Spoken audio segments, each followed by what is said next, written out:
जितेंद्र जी। राधे राधे। राधे राधे महाराज जी। महाराज जी, मेरा प्रश्न दान के विषय में है। जब हम दान करने के लिए किसी आदमी को या संस्था से बात करते हैं, ऑनलाइन करते हैं, तो हमें धोखेबाजी या लूटपाट नजर आता है मेरी दृष्टि में। हम कैसे निश्चित करें कि कहाँ दान देना श्रेष्ठ है? हाँ, बड़ी समस्या है। दान में बड़ी समस्या है। भिखारी बनकर रुपया मांग रहा है, शाम के शराब पी रहा है। ये आपकी बात सही है, पर कई जगह ऐसी हैं जहाँ हम आराम से दे सकते हैं बिना संशय के।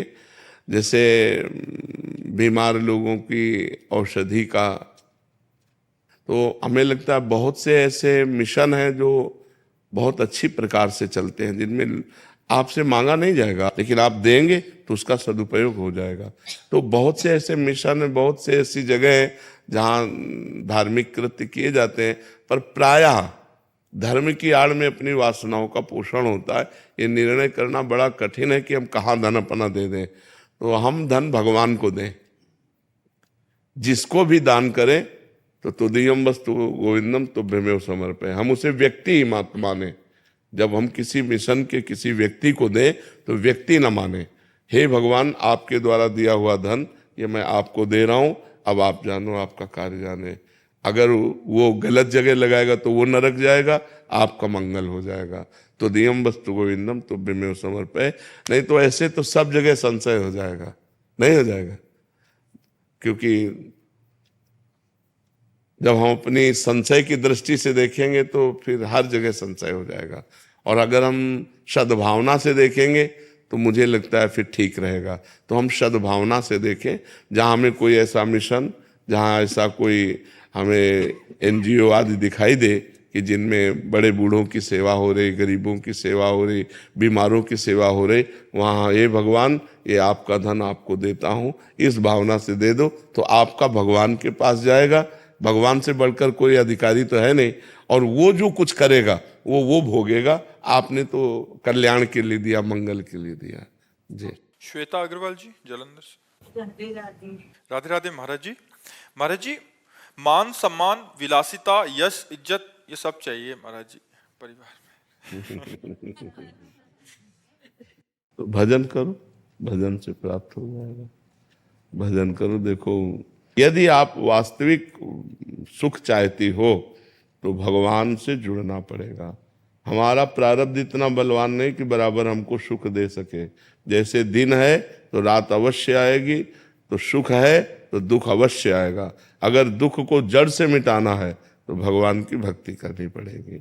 एक छोटा सा बालक ध्रुव 6 महीने में भगवान को रिझा लेता है, और चक्रवर्ती सम्राट पद और भगवान का परम पद ये सब कुछ प्राप्त कर लेता है। तो बिना भगवान से जुड़े मन की कामनाएं पूर्ण तो होंगी नहीं, ऐसे ही तो नहीं हो जाएंगी ना। अगर हमें 500 रुपया चाहिए तो चाहे लेबरी करना पड़ेगा कि नहीं करना पड़ेगा। पूरा जीवन जो भगवान के मार्ग में लगाया गया, जो तपस्या की गई, तो उसका डबल परिणाम होता है। एक तो होता है लौकिक सुख और एक होता है पारलौकिक सुख। यहाँ भी सुख मिलेगा और वहां भी। ई परलोक सकल सुख पावत मेरी सो भैया कृष्ण गुण संचु। यदि भगवान का भजन नहीं करोगे तो देखो, सुदामा जी मांग के खाते थे, कई दिन भोजन नहीं मिलता था, और जब भगवान की नजर हो गई तो सुदामा पूरी बस गई। जैसे द्वारिकापुरी ऐसे सुदामापुरी बस गई। तो यदि सम्मान मान तो विलासिता अगर है तो भगवान से है, क्योंकि उन्हीं का सारा वैभव है। अगर उनसे नहीं है तो वो विलासिता नरक ले जाने वाली है। सर आप मांस विचार करो, नरक जाओ, है कि नहीं? धन बढ़ा तो और क्या होगा? यही होगा विलासिता में। अगर भगवान से जुड़े नहीं, पूर्व पुण्य तपस्या के बल से धन वैभव आ गया तो इस समय यही भी भोग सुहाएगा। तो इसलिए हमें लगता है सही विलासिता प्राप्त करने के लिए भगवान का भजन अनिवार्य। भगवान का भजन करते हो? कहोगी हाँ। अगर सही माने में भगवान का भजन होने लगे तो इनसे घृणा हो जाएगी, जो आप चीज कहते हो। विलासिता से घृणा हो जाएगी। तो विलासिता का अगर सही भाव प्राप्त करना है तो लक्ष्मीपति भगवान है, अनंत वैभव, अनंत ब्रह्मांडों का वैभव। तो भगवान की आराधना करो और वो दे, तब आनंद आए। क्यों? अच्छा, विलासिता कितने दिन टिकेगी जब शरीर टिकाऊ नहीं? जब शरीर विनाशी है तो विलासिता कितने दिन चलेगी? इसलिए अविनाशी भगवान का भजन कर लो और दुख सुख जैसा है उसको सह लो तो परलोक बन जाएगा। परलोक, यहाँ का सब टिकाऊ नहीं है, विलासिता यहाँ का सुख टिकाऊ नहीं। काफी सुख तो भोग ही लिए। अब आपसे पूछे आपके पास क्या है, आप सोचो आपके पास क्या है, अनुभव क्या है? कुछ अनुभव नहीं है। बस उसी की चाह है जिसका कोई अनुभव नहीं है, उसी की चाह है जो कोई टिकाऊ नहीं। अरबों बैंक में आपके जमा हो और आप मर जाओगे तो 1 रुपया जाएगा क्या आपके पास? यार बेकारे कमा के रखियो, अरबों तुम्हारे काम में तो नहीं आए। इतना व्यवहार, इतना पद प्रतिष्ठा, यदि परलोक के लिए तुमने भजन नहीं किया तो यहां से जब जाओगे तो न तुम्हारी पढ़ाई जाएगी, न तुम्हारी प्रतिष्ठा जाएगी, न तुम्हारी गाड़ी जाएगी, न तुम्हारे मित्र जाएंगे, न तुम्हारा बैंक बैलेंस जाएगा।